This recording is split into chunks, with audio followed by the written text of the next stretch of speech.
Assalamualaikum warahmatullahi wabarakatuh. Yang saya hormati Ibu Hera Khairunisa, SMAK, selaku dosen pengampu mata kuliah pemeriksaan akuntansi 2. Sebelumnya, perkenalkan saya Raguan dengan NIM 17066230024 dari kelas S1 Akuntansi B. Baik, di sini pada video ini saya akan membahas terkait dengan kertas kerja praktikum audit pada bagian modul 4. Oke, jadi di sini kita akan menyusun kertas kerja pemeriksaan di modul 4 ini, di mana modul 4 ini terkait dengan kas dan juga setara kas, di mana instruksinya kita diminta untuk mengisi KKP kas besar, KKP kas kecil, dan juga KKP C31 rekonsiliasi Bank CAB. Kemudian di sini ada notes-notesnya. Oke, kita langsung masuk ke yang kas besar. Jadi di sini ada berita acara pemeriksaan uang kas besar. Jadi pemeriksaan uang kas besar ini kita lakukan untuk memastikan bahwa jumlah uang tunai secara fisik itu sama atau sesuai dengan yang ada di pembukuan perusahaan. Jadi pada soal itu sudah disediakan buku kas besar di mana untuk rinciannya adalah sebagai berikut. Yang pertama, jumlah sisa uang kas menurut buku 2018 itu adalah sebesar 3 juta. Kemudian ada mutasi dari tanggal 1 Januari 2019 sampai dengan 5 Januari 2019 dengan rinciannya jumlah debit itu 24 juta, kemudian jumlah kreditnya juga sebesar 24 juta sehingga selisih bersihnya adalah 0 rupiah. Kemudian jadi sisa buku kas di 31 Desember 2018 itu adalah sebesar 3 juta, kemudian tidak ada pemasukan yang belum dibukukan, serta pengeluaran yang belum dibukukan, sehingga jumlah sisa uang kas menurut kas besar itu adalah sebesar 3 juta. Oke, kita masuk ke perhitungan fisik uang yang ada di dalam kas, di mana di dalam uang kas besar itu terdapat yang pertama uang tunai, dan uang tunai itu terdiri atas uang kertas dan juga uang logam. Nah, untuk uang kertasnya itu untuk pecahan 100.000 itu tidak ada. Kemudian untuk pecahan 50.000 itu terdapat 125 lembar, sehingga jika ditotalkan itu totalnya 6.250.000.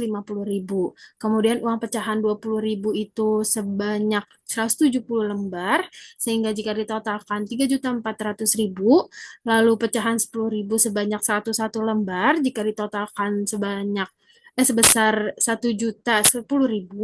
Kemudian uang pecahan 5.000 itu sebanyak 65 lembar, dan jika ditotalkan menjadi 325.000. Kemudian uang kertas itu kita totalkan, totalnya menjadi senilai 10.985.000. Oke, kita masuk ke uang logam, di mana untuk uang logam itu terdapat 14 keping uang pecahan 1.000, ya, yang jika ditotalkan itu menjadi 14.000. Kemudian 2 keping uang 500 rupiah, jika ditotalkan menjadi 1.000 rupiah. Maka uang logam itu kita totalkan menjadi totalnya 14.000 ditambah 1.000 sebesar 15.000. Kemudian di uang kas besar ini tidak ada surat berharga dan juga tidak ada uang lainnya. Maka jika dijumlahkan seluruh uang di dalam kas itu totalnya adalah 11 juta. 11 juta itu dari mana? Itu dari 10.985.000 kita totalkan dengan uang logam 15.000, maka totalnya adalah 11 juta. Nah, kemudian kita selisihkan dengan uang menurut buku kas tadi yang sebesar 3 juta. Jika kita selisihkan 3 juta dengan 11 juta, maka selisih uang kas itu kelebihan 8 juta. Nah, untuk kekurangannya ini ada di keterangan, di mana selisihnya ini sebesar 6 juta itu merupakan milik PT Pelita, di mana uang tersebut itu digabung oleh kasir. Kemudian selisih 2 juta itu merupakan uang tagihan dari PT Merdeka pada tanggal 7 Januari 2019 yang belum dicatat oleh kasir. Kemudian kesimpulannya dari berita acara pemeriksaan uang kas besar itu berdasarkan prosedur performance atas rincian kas besar, auditor menemukan adanya selisih sebesar 8 juta antara saldo kas menurut pembukuan dan hasil perhitungan fisik. Selisih tersebut terdiri dari 6 juta milik PT Pelita yang digabungkan oleh kasir ke dalam kas besar dan 2 juta rupiah berupa uang tagihan dari PT Merdeka yang belum dicatat dalam pencatatan pembukuan perusahaan. Nah, atas selisih buku perusahaan dan fisik tersebut, auditor telah melaporkan temuan ini kepada pihak terkait dan melakukan klarifikasi untuk memperoleh penjelasan serta memastikan keandalan penyajian saldo kas di dalam laporan keuangan. Oke, selanjutnya kita masuk ke kas kecil. Jadi ini kurang lebih sama seperti yang kas besar tadi. Di sini ada berita acara pemeriksaan uang kas kecil, di mana kita mau memastikan bahwa saldo di buku kas itu sama dengan saldo di dalam fisik uang kasnya. Di mana di sini menurut buku kas tahun 2018 itu jumlah sisa uang kasnya adalah sebesar 2 juta rupiah. Dan kemudian uang di dalam kasnya itu sama terdiri dari uang tunai, di mana uang tunainya itu dibagi menjadi uang kertas dan uang logam. Kemudian untuk rincian uang kertasnya itu pecahan 100.000 tidak ada. Kemudian pecahan 50.000 sebanyak 12 lembar yang menghasilkan 600.000, pecahan 20.000 sebanyak 18 lembar jika ditotalkan sebesar 360.000, kemudian pecahan 10.000 sebanyak 23 lembar jika ditotal menjadi 230.000, dan pecahan 5.000 sebanyak 65 lembar jika ditotal menjadi 325.000, dan tidak ada uang pecahan 2.000. Sehingga uang kertas jika kita totalkan menjadi sebanyak 1.515.000. Kemudian untuk uang logamnya itu ada 13 keping uang 1.000 jika ditotal menjadi 13.000, dan 4 keping uang 500 rupiah jika ditotal menjadi 2.000 rupiah. Kemudian kita jumlahkan uang logam itu ada sebanyak 15.000. Kemudian di sini ada tidak ada surat berharga, namun ada uang lain-lain, di mana untuk uang lain-lain ini totalnya adalah 270.000. Untuk penjelasannya di sini uang lain-lain itu terdiri dari petty cash voucher karena kas kecilnya itu belum diisi kembali atau reimbursement. Jadi di sini dimasukkan ke dalam lain-lain karena uang kasnya itu udah dipisahkan untuk pengeluaran-pengeluaran berikut, di mana di sini ada petty cash voucher nomor 025 untuk uang muka perjalanan sebanyak 30.000, kemudian petty cash voucher nomor 026 untuk bensin sebesar 20.000, kemudian nomor 027 untuk parkir dan tol sebanyak 50.000, kemudian petty cash voucher nomor 001 untuk bensin sebesar 30.000, kemudian petty cash voucher 002 untuk ongkos angkut sebesar 20.000. Dan juga di sini ada pembelian materai 20 lembar, materai 6.000. Satuannya itu 6.000 rupiah. Jika ditotalkan 6.000 dikali 20 adalah 120.000. Maka untuk jumlah lain-lain itu kita totalkan ini semua, totalnya menjadi 270.000. Kemudian kita kembali lagi ke sini.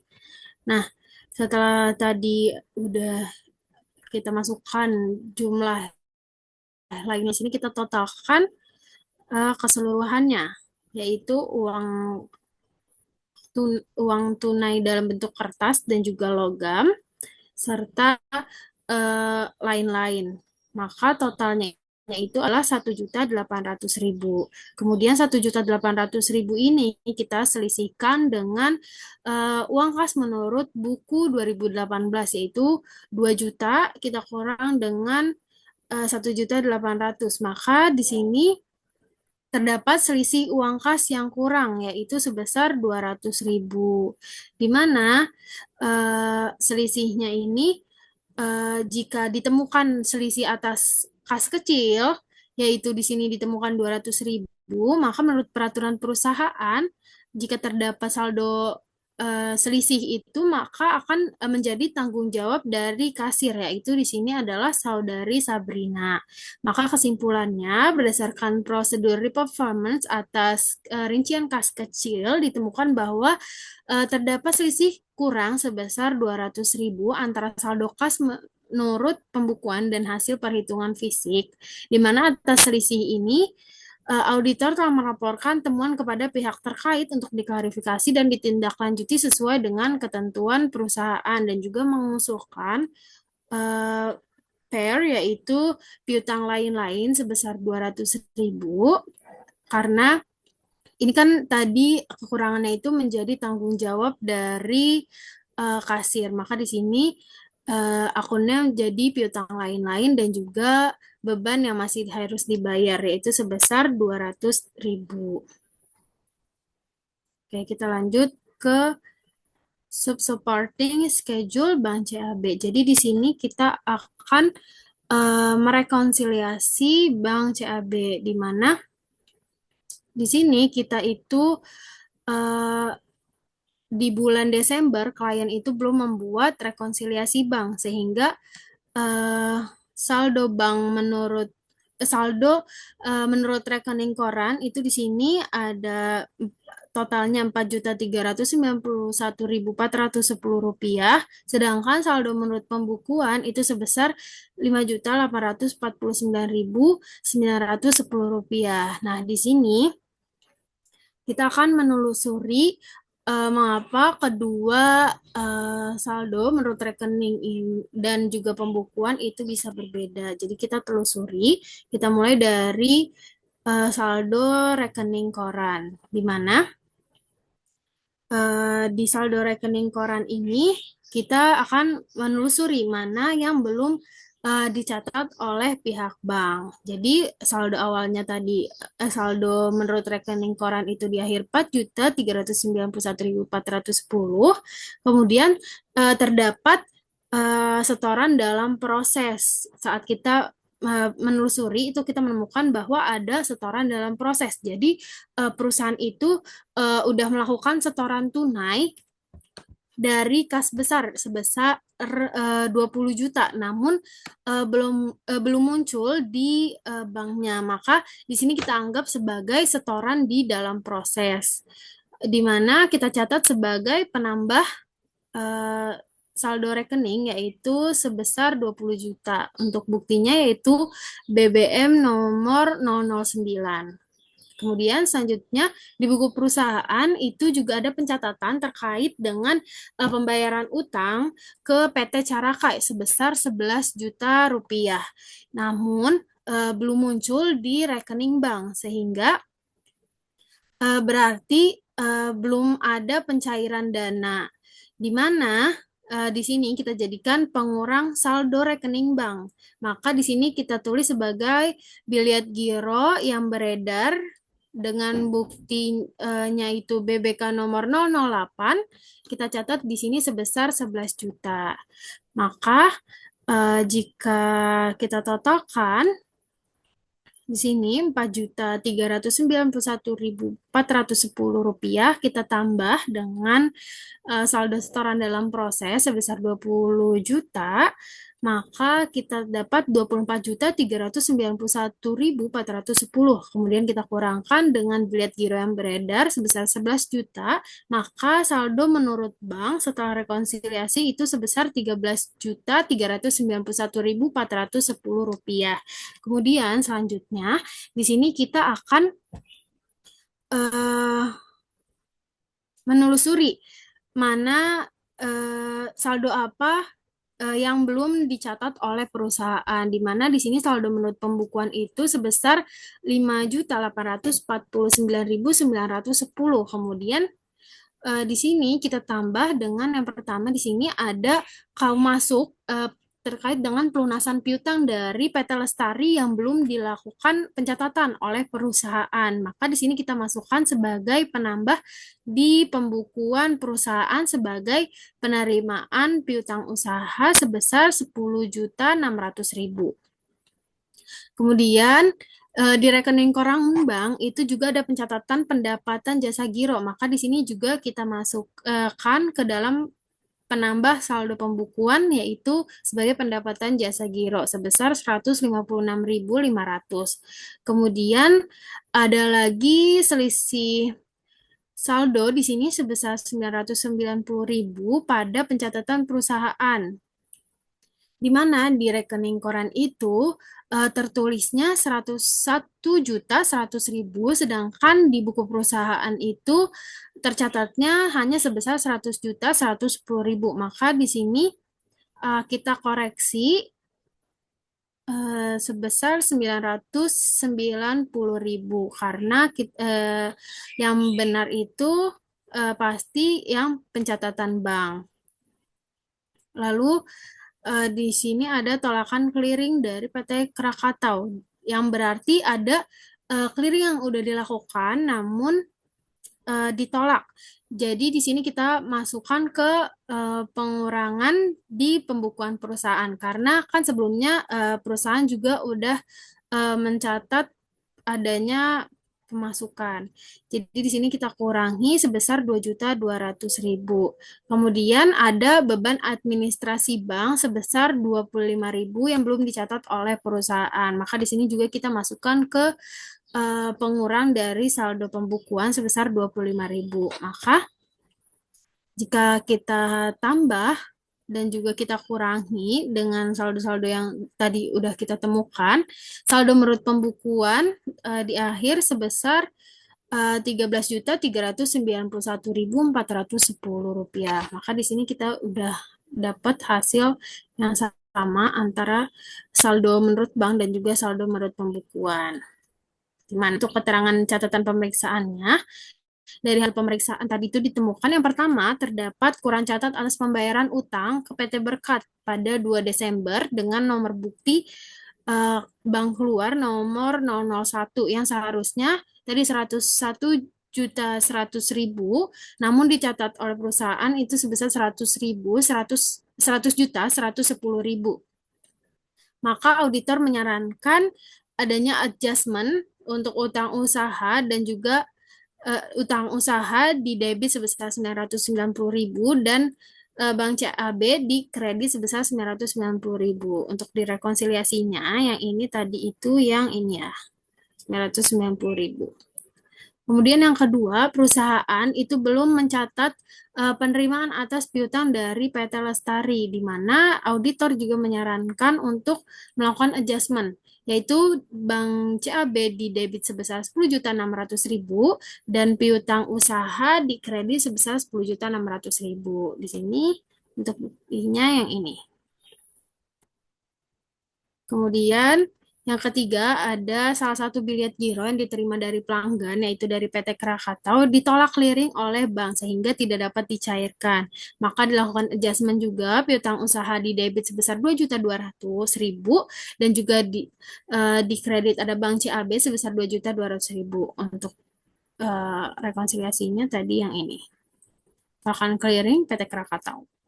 Kemudian di sini yang terakhir itu perusahaan belum mencatat biaya admin dan juga pendapatan jasa giro. Jadi auditor menyarankan untuk adjustment yaitu di debit ada biaya administrasi bank sebesar 25.000 dan di kreditnya pendapatan lain-lain atau pendapatan jasa giro tadi yaitu sebesar 156.500.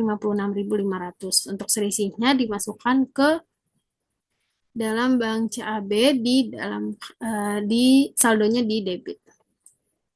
Kemudian untuk buktinya ini tadi beban administrasi 25.000 dan pendapatan jasa giro 156.500. Maka kesimpulannya di sini berdasarkan hasil pemeriksaan atas rekonsiliasi bank, auditor itu menelusuri perbedaan antara saldo menurut rekening koran dan juga saldo menurut pembukuan perusahaan serta mengidentifikasi transaksi mana yang belum dicatat oleh masing-masing pihak. Kemudian temuan pemeriksaan ini adalah sebagai berikut. Yang pertama, Itu temuan pada saldo menurut pembukuan perusahaan, terdapat kekurangan pencatatan pembayaran utang ke PT Berkat sebesar 990.000, kemudian ada penerimaan piutang dari PT Lestari sebesar 10.600.000 yang belum dicatat oleh perusahaan, lalu ada bilet giro dari PT Krakatau yang ditolak clearing oleh bank sebesar 2.200.000, lalu terakhir ada pendapatan jasa giro sebesar 156.000 dan biaya administrasi bank sebesar 25.000 yang belum dicatat oleh perusahaan. Kemudian ada temuan auditor pada saldo menurut rekening koran. Yang pertama itu terdapat setoran dalam proses sebesar 20 juta yang belum tercermin dalam saldo bank. Dan yang kedua terdapat bilet giro beredar sebesar 11 juta yang belum dicairkan. Kemudian setelah dilakukan penyesuaian tadi, saldo menurut pembukuan dan saldo menurut rekening koran telah sesuai, yaitu sebesar Rp13.391.410. Oke, mungkin sekian pembahasan terkait dengan modul 4 kertas kerja audit. Sekian dari saya, kurang lebihnya mohon maaf. Terima kasih. Wassalamualaikum warahmatullahi wabarakatuh.